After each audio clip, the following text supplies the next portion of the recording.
안녕하세요. 오늘은 72세 되신 아주머니의 이야기를 한번 해보겠습니다. 이분이 본인이 인정을 하고 계시는 분이고요.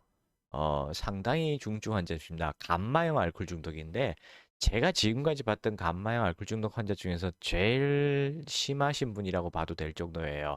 감마형 알코올 중독이 뭔지는 아시죠? 이렇게 주기를 타면서 음주기와 휴지기를 무한 반복합니다.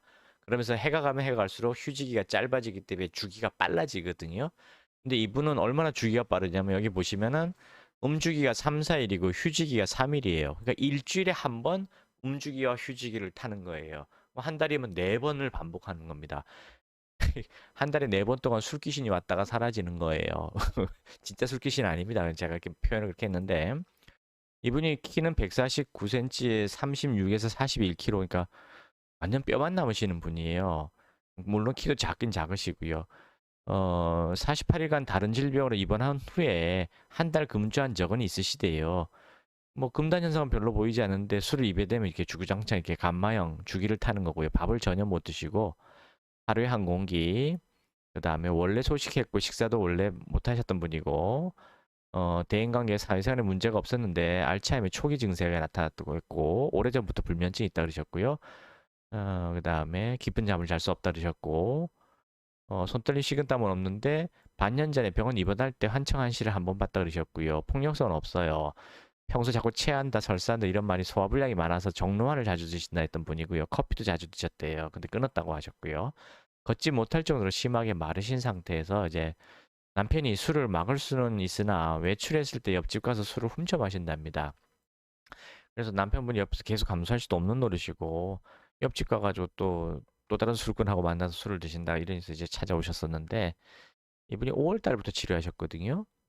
5월 달부터 치료해서 지금 6월 30일 날 약을 잘 드신다. 3번씩 드시겠어요. 키도 작고 몸도 빼짝 말았지만 워낙 중증 환자이기 때문에 이분은 제가 치료할 때 사실 곧 돌아가실 것 같습니다. 그 치료하다가 돌아가실 수도 있어요라고 얘기하고 치료하셨던 분이에요.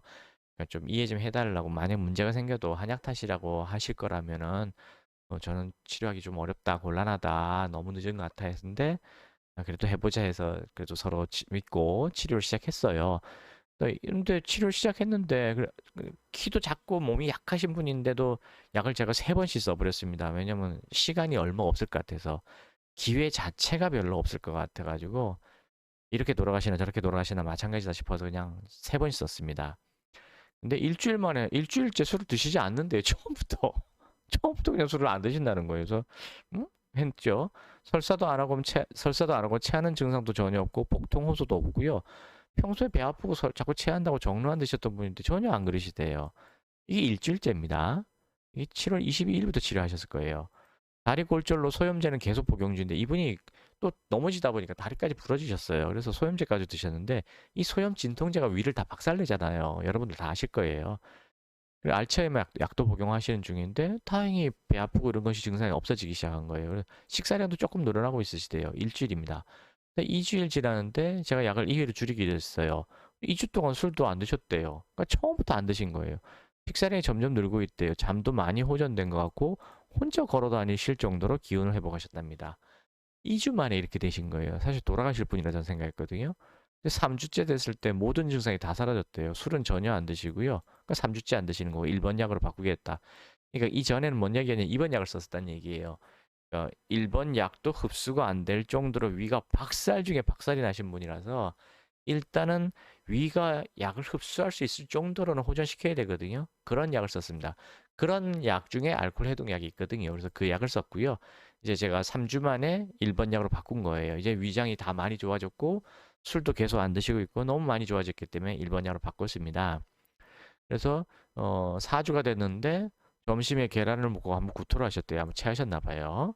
그다음 술은 계속 안 드셨다 그랬고요. 다시 그리고 1번 약을 계속 이제 보내드렸고 1번 약으로 바꿔서 보내드렸고 이제 한 5주가 된 거죠. 일주일 동안 아무 문제 없었고 1번 약으로 바꿔서 새로 드시고 식사도 잘하고 잠도 잘 드시고 혈액 검사를 했는데 고지혈이 400 정도로 높게 나와서 양약을 받아오셨대요. 사물엔 400 정도였답니다. 그다음 물리치료도 다니기로 하셨다 그랬어요. 그래서 고지혈증이 있다 그랬는데 제가 드시지 말라고 했던 것 같고요.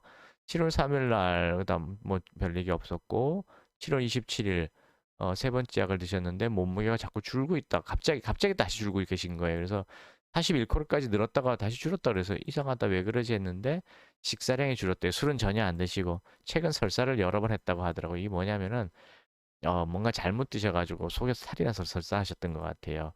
그다음 혈액 검사했는데 콜레스테롤이 저희 정상으로 회복했다고 나왔고요. 양약은 안 먹었다고 기록되어 있습니다. 제가 먹지 말라고 그러셨거든요.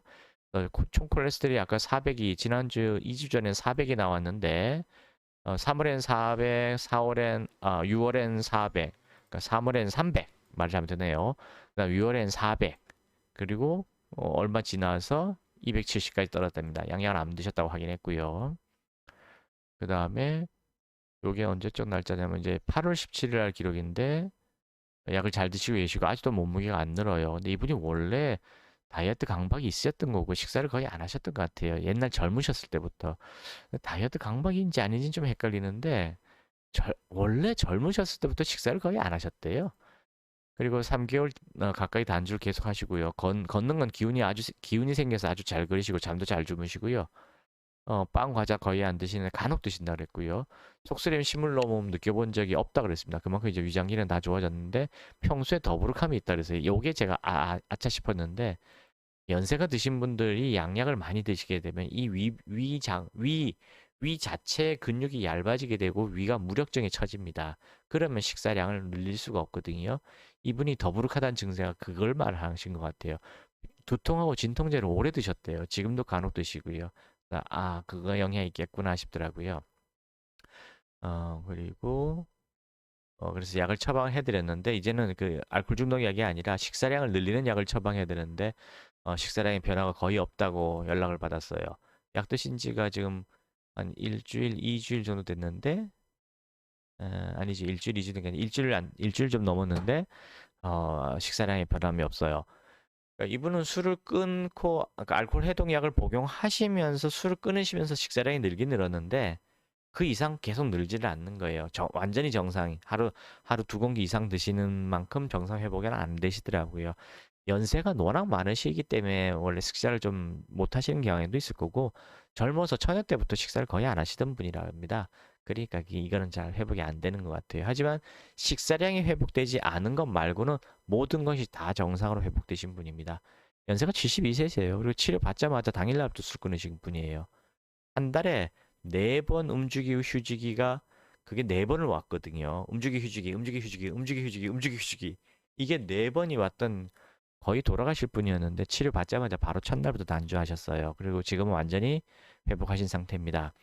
이처럼 오히려 연세 드신 분들이 단주를 쉽게 성공하는 경우들이 많아요. 왜 그러냐면은 20대들은 친구들하고 놀아야 되는 게 더 중요한 시절이거든요. 교류를 해야 되는 시기이기 때문에 술을 끊는다는 거에 대해서 거의 뭐 극단적인 불안감과 공포감에 가까운 거부를 해요. 자기가 왕따를 당할 거라 그런 생각을 하는 거죠.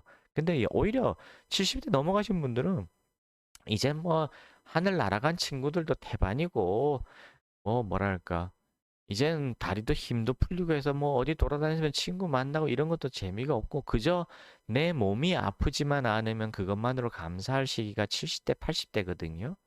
그러다 보니 이분들은 오히려 내가 몸만 건강해질 수 있으면 아유 술 끊을게. 이미 내가 진짜 남들보다 술을 먹을 만큼 남들보다 몇 배, 몇십 배를 먹었기 때문에 이제 술에 대한 미련도 없다. 그냥 술도 필요 없고 아프지만 않으면 되니까 내가 술 끊겠다 해서 이렇게 쉽게 끊는 분들이 오히려 더 많아요. 의외로 많습니다, 진짜로.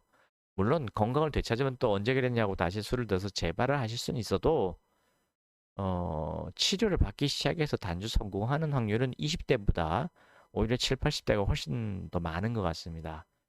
20대들은 자기가 술 때문에 인생을 망치게 될 거라는 걸 잘 받아들여지지가 않아요. 오히려 술을 끊으면 내가 친구들과의 관계가 다 끊어지고 내가 진짜 뭐랄까 왕따가 될 것이란 공포감이 훨씬 더 큽니다. 술을 끊고 건강하게 인생을 살아갈 것이냐 보다 왕따 당할 것이란 공포감이 더 큰 거예요. 그래서 사실은 20대가 더 치료하기 어렵습니다. 자, 더 자세한 것을 궁금하시면 머리 위에 있는 곳에 홈페이지, 블로그, 유튜브를 많이 보시고요. 공감이 되신 분들만 전화하셔서 상담받고 치료 받으시기 바랍니다. 공감이 안 되시는 분들은 뭐 사실 전화하셔서 뭐 할 필요 없잖아요. 그죠?